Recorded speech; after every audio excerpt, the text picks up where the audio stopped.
Meus irmãos, vamos abrir as nossas Bíblias no livro de Tiago. Nós queremos meditar um pouco ali no capítulo de número 5, sobre essa questão da oração. A partir ali do versículo 13 até o 18 apenas. Mas eu quero que você pense um pouco também, né? Por que Jesus orava? Né? Alguns ficam preocupados por que Jesus orava no monte. Né? Falar, o lugar não importa, né? Por que Jesus orava? Uma questão muito importante. Né? O próprio apóstolo Paulo, né?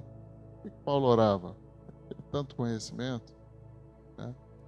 Jesus tinha todo o conhecimento e orava. Isso tudo só para fazer uma pergunta: por que você ora pouco? Né? Aí alguém pode falar, mas pastor, como é que você fala isso? Você nem conhece eu. Como é que você sabe que eu oro pouco? Eu falei, não, se você me falar o quanto você ora, eu posso dizer, pouco menos que Jesus, pouco menos que Paulo, né? Mas ora bem menos que eles. Né? E diz assim na palavra do Senhor, lá na carta de Tiago, uma epístola universal, que é direcionada a todas as igrejas, né?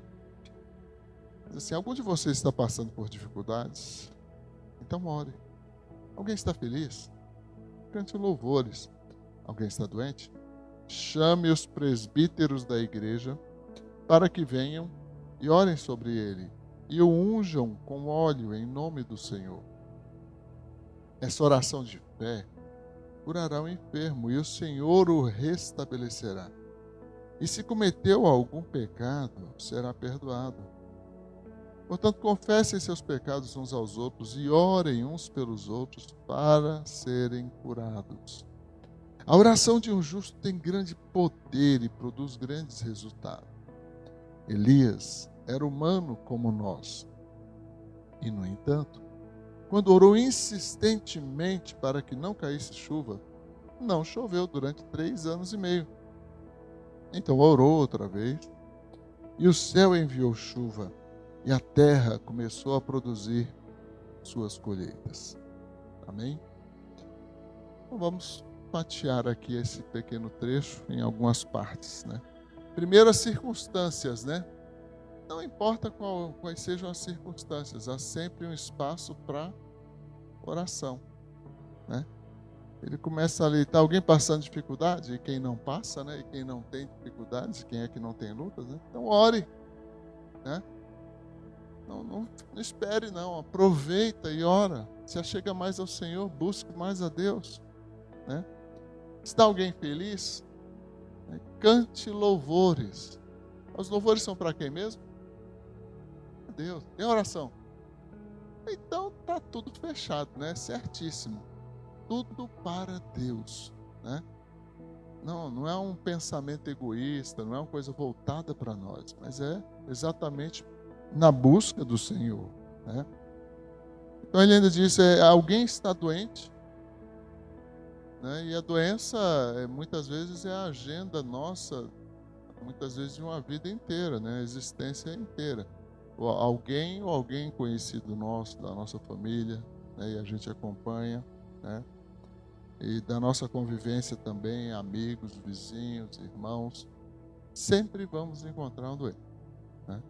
Ele já chama os presbíteros da igreja para quê? Para orar.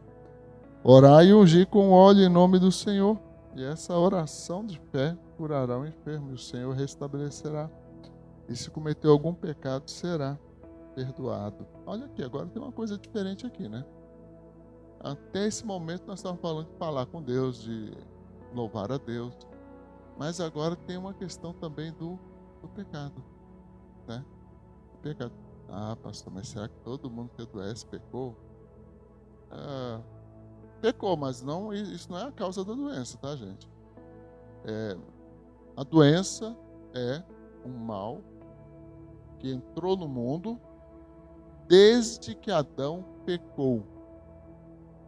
O Senhor Deus disse para ele, por tua causa, Adão, então atenção, homens, por tua causa, Adão, a terra será maldita. Maldita. E a partir dali, então, várias coisas aconteceram que trouxeram doença, sim, para o homem. A terra começou a produzir coisas que poderiam matar o ser humano, né? E então, o pecado pode causar doença? Olha, pode. Qual o pecado, pastor? O camarada não quer parar de beber. Uma hora o fígado vai embora, né? Isso é uma doença causada pelo quê? Pelo pecado da bebida. Está bebendo demais, né? A Bíblia diz para não se embriagar, né? Agora, tem casos de gente que nunca bebeu e teve um fígado cirrótico. Mas aí foi por causa de um vírus, né? Por causa de um vírus da hepatite. Então, nem sempre... Mas vivemos num mundo caído, vivemos num mundo cercado de males, né? E graças a Deus o Senhor nos abençoa, amém? O Senhor nos abençoa. Ele diz, olha, a oração da fé curará o enfermo. E o Senhor o restabelecerá. E se cometeu algum pecado, será perdoado. Né? Às vezes, algumas enfermidades, a pessoa já começa a confessar os seus pecados, né? Já pensando assim, ó, se eu for dessa para outra, né? É melhor ir limpo, né? Então vamos começar a confessar agora, né? Porque de repente, né? E por falar nisso, você confessa seus pecados a Deus? Você fala para Deus, né, dos seus pecados? Você se arrepende biblicamente? Que é importante o arrependimento. O arrependimento é uma grande bênção de Deus para nós. Imagina se a gente não pudesse se arrepender. Aí ia viver condenado para a vida toda. Ia todo mundo lá para o lago de fogo, né? Mas não, Deus nos deu o privilégio, mediante a morte de Jesus Cristo, de recebermos o perdão dos nossos pecados pela fé. Não tem uma obra que você possa fazer que possa te trazer o perdão de Deus, a não ser pela fé, o arrependimento, né? Então ele diz no verso 16, olha, confessem seus pecados uns aos outros e orem uns pelos outros para serem curados. Né? Talvez tenha algum problema até de relacionamento. Né? Então orar uns pelos outros, né? Não só pela cura, mas pela comunhão, pela restauração, pela unidade do corpo de Cristo. Você ora pela unidade da igreja, para que não haja divisão em nossa igreja e em nenhuma outra igreja? Porque divisão é obra do diabo. É o diabo que quer a divisão. Deus quer sempre a restauração. Deus quer a união, quer a comunhão, quer que haja perdão. E sabe qual é a condição principal para que você perdoe alguém? É que você seja perdoado por Deus. Se você já foi perdoado por Deus, esquece aquele discurso besta que às vezes a gente ouve pessoas, eu não consigo perdoar. Conversa mole. Deus já perdoou seus pecados, são muito piores do que o que essa pessoa porventura possa ter feito ou venha fazer com você. Então, você tem toda a condição, porque Deus já te perdoou. Se é que você se arrependeu dos seus pecados. Se é que Jesus é seu Senhor e Salvador, né? Então ele ainda diz, fazendo uma comparação aí, porque ele vai falar a oração de um justo tem grande poder, tem grandes resultados. Ele vai falar de Elias. Olha, todos nós que lemos, conhecemos um pouco a Bíblia, sabemos que Elias foi um grande homem de Deus, um grande profeta, né? Mas que já no fim da sua carreira, Elias já estava cansado, Elias já estava sobrecarregado, triste, né? Mas no momento em que Deus determina o que ele tem que fazer, ele vai lá e faz. Então, como é que a gente pode orar e Deus responder? Vamos orar segundo a vontade de Deus, amém? Eu não vou orar contra a vontade de Deus. Se eu orar contra a vontade de Deus, por mais fé que eu tenha, né? Por mais que eu tenha uma fé do tamanho do caroço de um abacate, que é maior do que o de uma semente de mostarda, né? Não sei se você já viu semente de mostarda, mas bem pequenininha mesmo, né? E vende, tá? Tem lugares que vende semente de mostarda, é bem pequenininho. Então, por mais que você tenha uma fé do tamanho do caroço de abacate, se você orar pedindo a Deus algo que é contra a vontade de Deus, não preciso nem dizer, né? Deus não vai fazer, Deus não vai realizar, né? E muitas vezes nós invertemos o papel na oração, né? A oração é sinal de submissão. Você se submete a Deus. E muita gente hoje quer dar ordem para Deus, né? Então você não vai ver isso Elias dizendo, eu determino, né? Determina nada, né? Quem determina é Deus, Ele que estabelece, né? Algumas pessoas nesses últimos tempos têm ficado um pouco preocupadas, né? Nós estamos com o tema do ano aí, prepare-se, Jesus está voltando, né? Não queremos falar do fim do mundo, mas queremos falar do começo de uma nova era, de um novo tempo da eternidade, que vai invadir esse tempo nosso agora. Jesus voltando, meu irmão, acabou.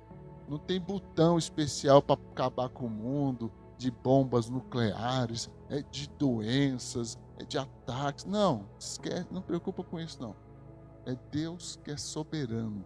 Ele está no controle de todas as coisas. Então fazemos muito bem nos submetermos a Ele. Como Elias. Elias foi obediente. Deus mandou e ele fez. Até mesmo no final da sua carreira, Deus mandou ele fazer uma caminhada, ele fez a caminhada. Teve fome, estava desfalecendo. O anjo preparou comida para ele.